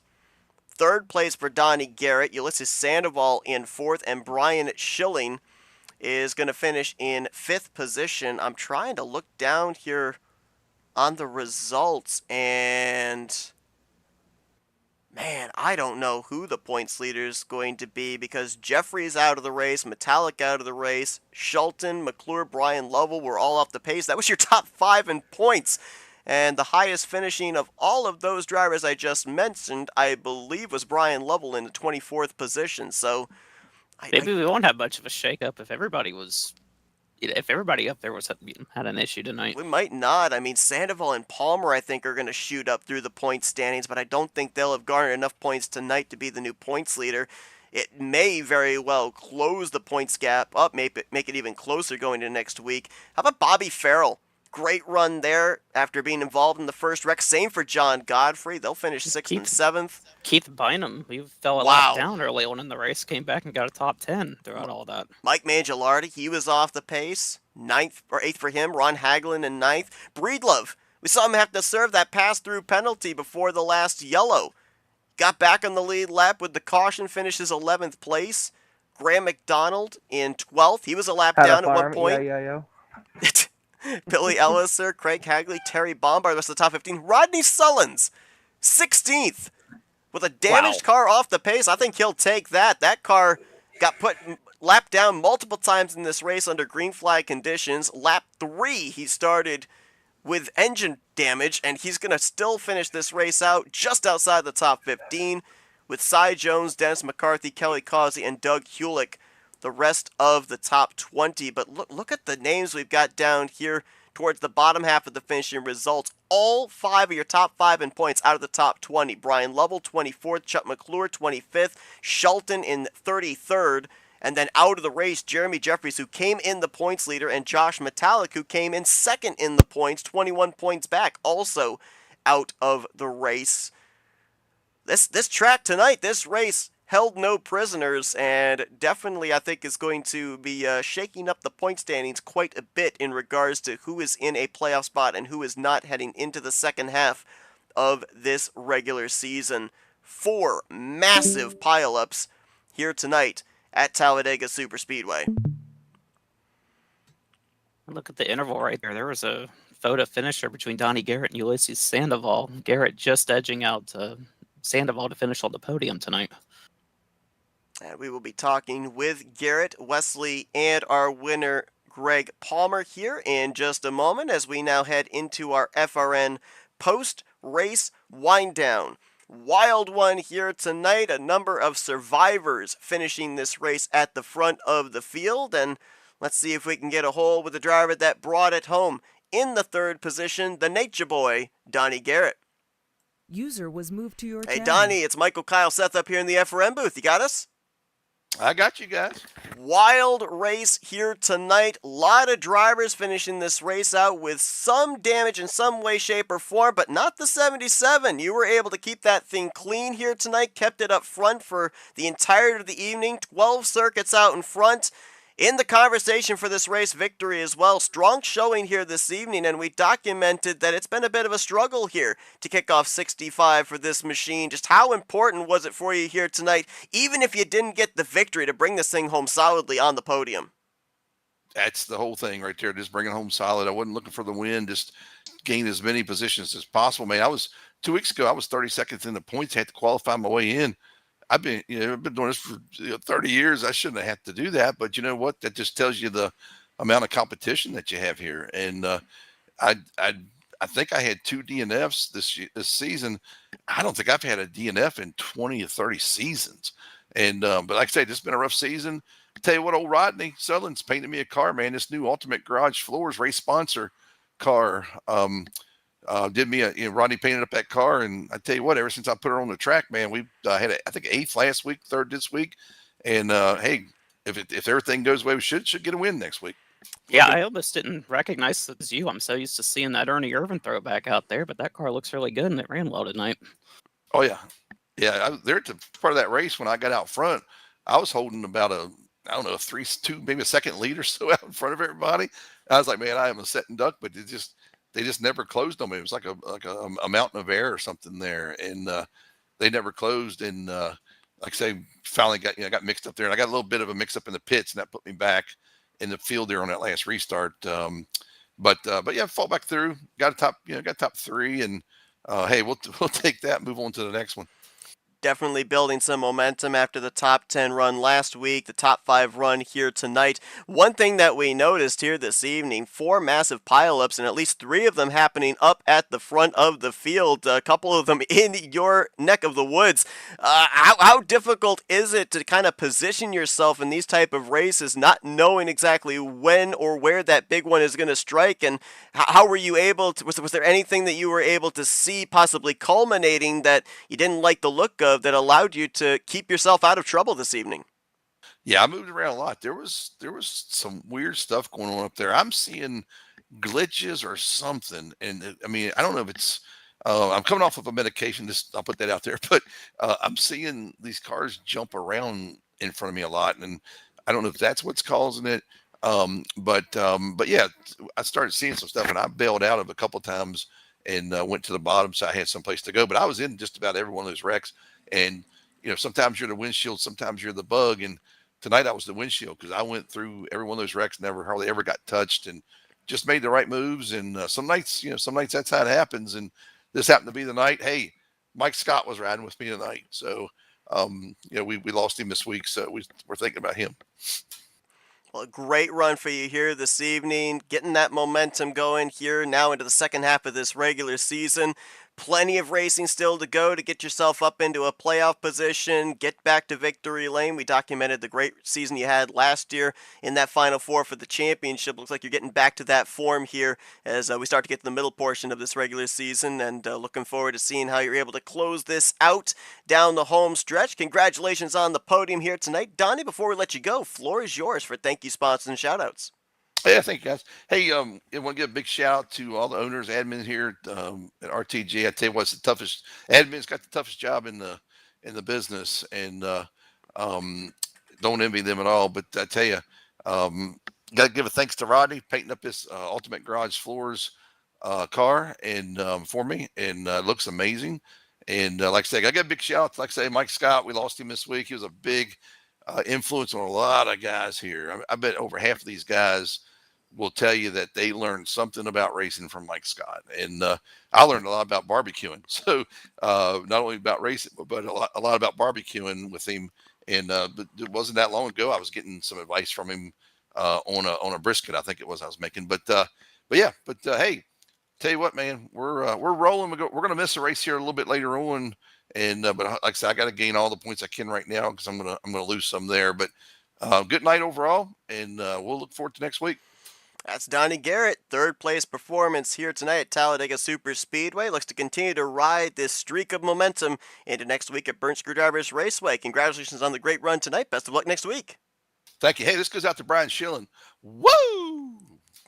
Donnie Garrett with the third place performance here tonight. And in regards to the bracket challenge, one would certainly think third place is going to get you moving on to the next round. Guess who he was battling tonight? Greg Palmer. Man, what a tough way to go down to the loser side of the bracket if you're Donnie Garrett. But hey, as Michael said, with there being the two halves here, plenty of opportunity for Donnie Garrett to get back into it, advance his way on the winner's side of the loser's bracket, and face off against whoever is the eventual winner on the winner's side of the bracket. The season is still young. Let's see if we can get a hold with the driver that brought it home second place here tonight. Let's dial up Grant Wesley. User was moved to Hey, your Grant, channel. it's Michael, Kyle, Seth up here in the FRM booth. You got us? Yeah, I got you. Man, I'll tell you what, coming into tonight, right on that cut line, 12th in the standings, last playoff points paying position, and you've got yourself a nice little cushion over that now heading into next week with the runner at finish tonight. But man, Greg Palmer throwing block after block after block. You tried high, you tried low, just couldn't seem to get to that quarter panel. What more did you need? Did you maybe just need like a timely push? Did you need to have more cars behind you? What was the differing factor there that didn't let you be able to get up alongside him, try and make a photo finish out of this thing? Yeah, I feel like I just made the wrong move there at the end. I was off that restart with 5 to go.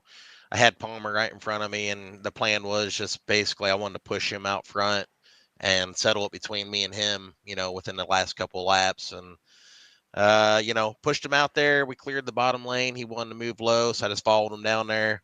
And I went to go make a move high, and I was the only one.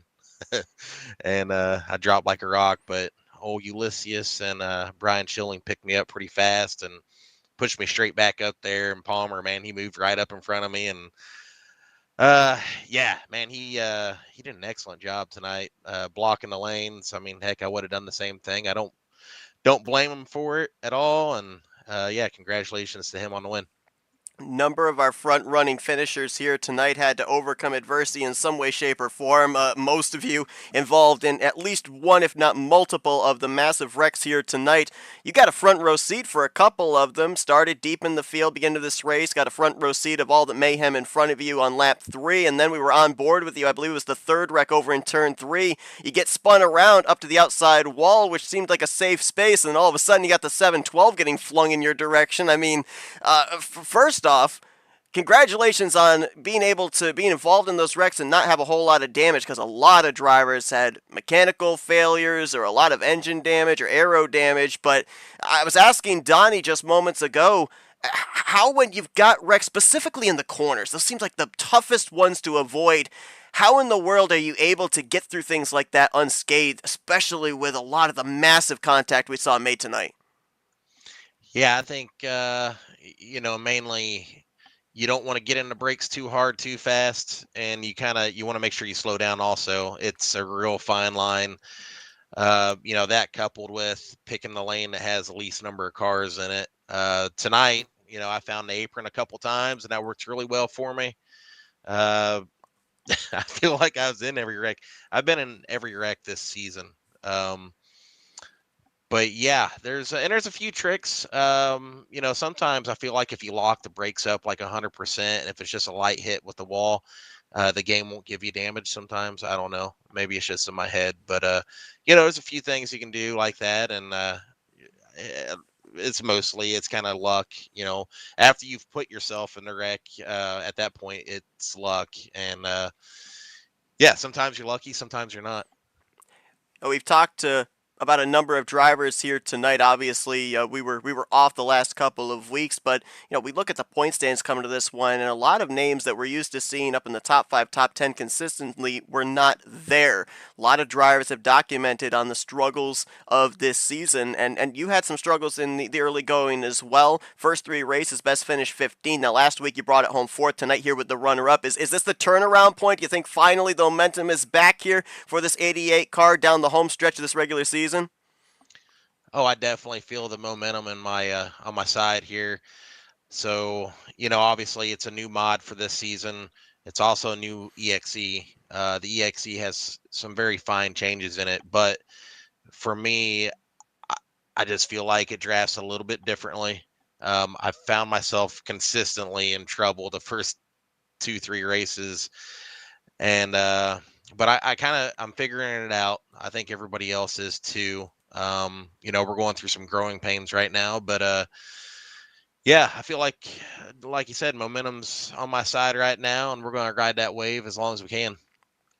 Well, Grant, congratulations on the great run here tonight, garnering some more valuable points that put you solidly now up inside the top 12 in the standings. We're going to be awaiting to see here when the point standings are all culminated. A lot of the front runners at the top of the point standing struggled here tonight. A lot of drivers around that cut line did well this evening, so we're expecting a lot of movement in the top 12 and overall standings. Be interesting to see where you're situated with that in preparation for next week at Burnt Screwdrivers Raceway. And before we let you go, we'll give you the opportunity here for some thank you sponsors and shout-outs.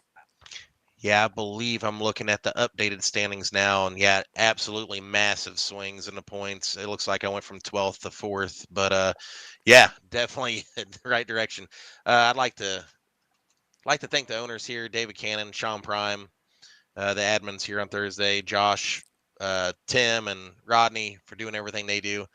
Man, we're still getting massive fields. I just want to thank all the drivers for coming out and making this such a competitive league to race in. I'd like to thank FRN, Seth, Mike, and Kyle. Thanks for taking time out for us. I'd like to thank my teammates with XFM.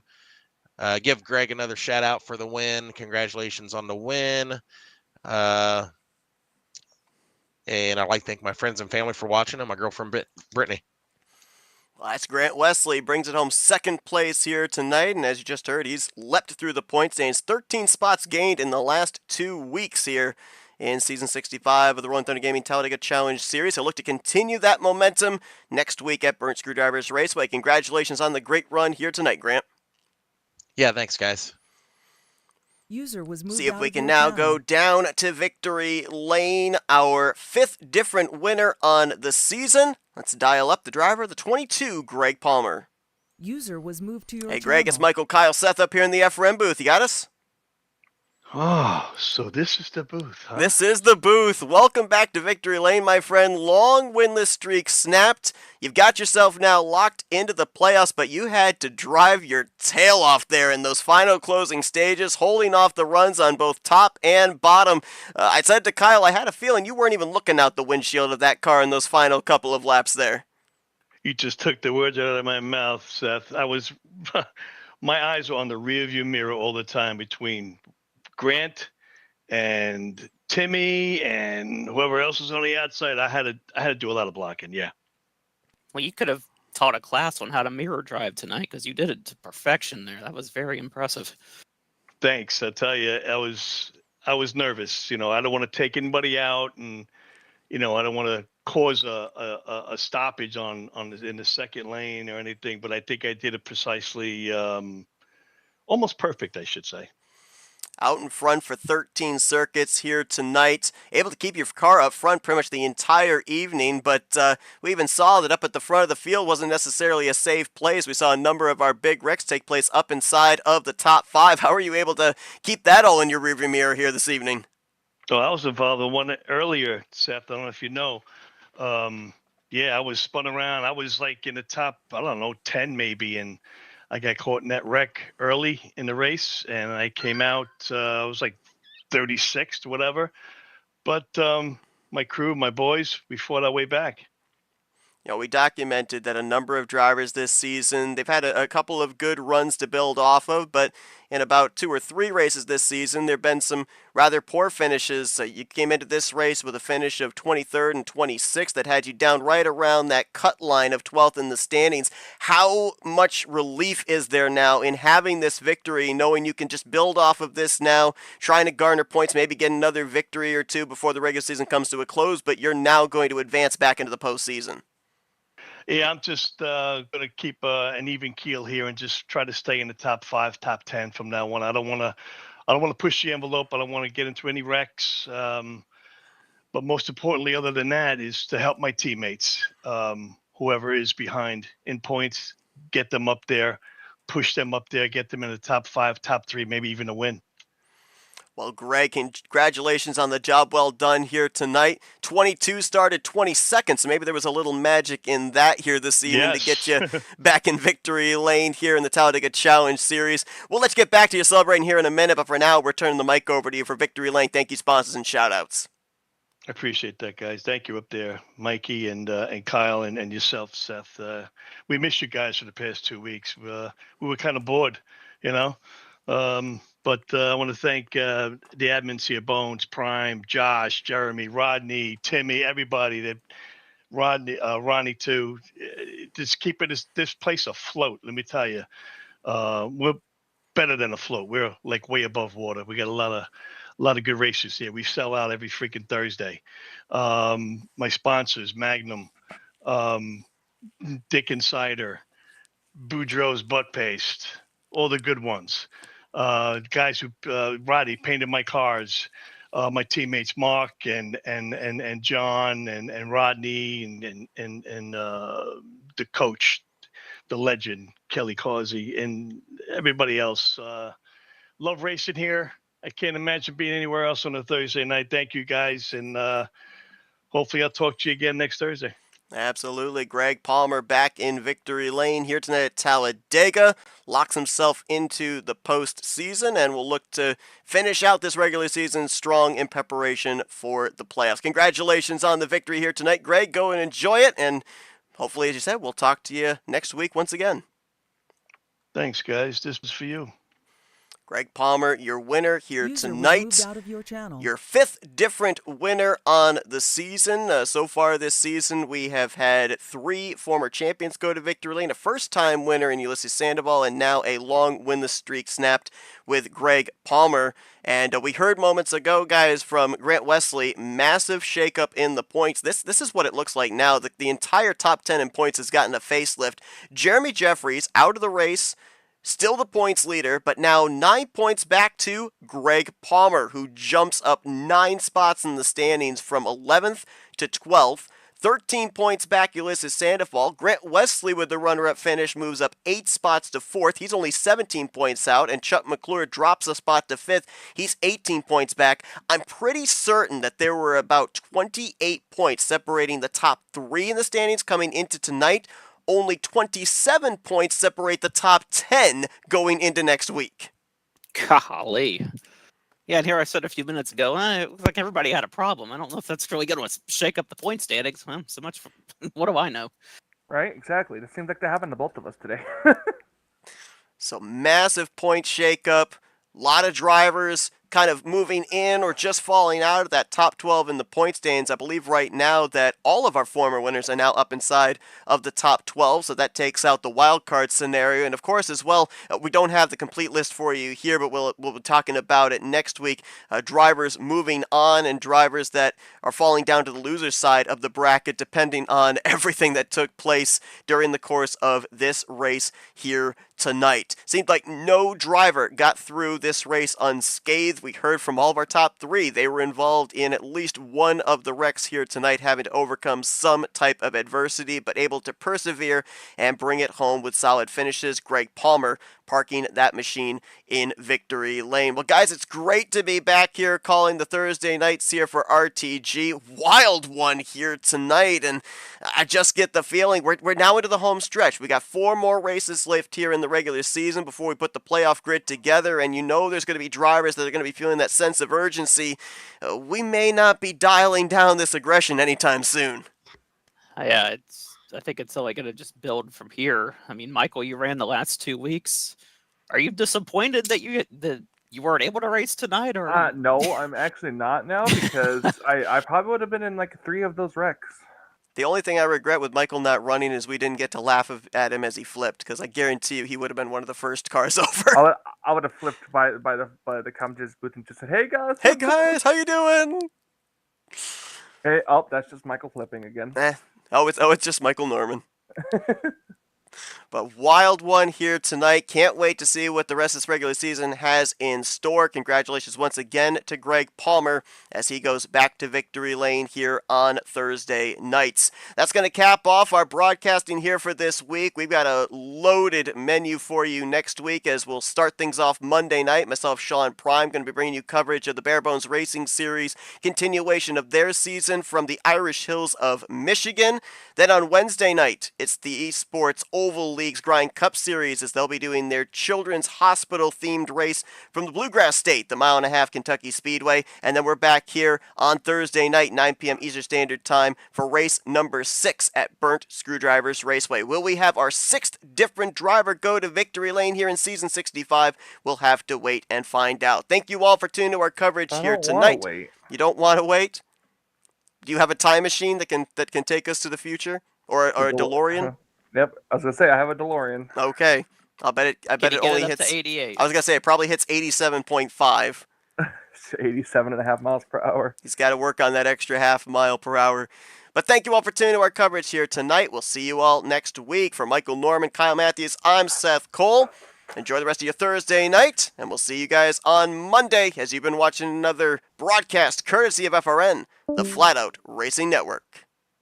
This broadcast is the copyrighted work of Flatout Racing Network and may not be rebroadcast, retranslated, or used in any form without the express written consent of Flatout Racing Network and iRacing.com Motorsports Simulations. Flatout Racing Network would like to thank you for your support, and we hope you enjoyed tonight's broadcast.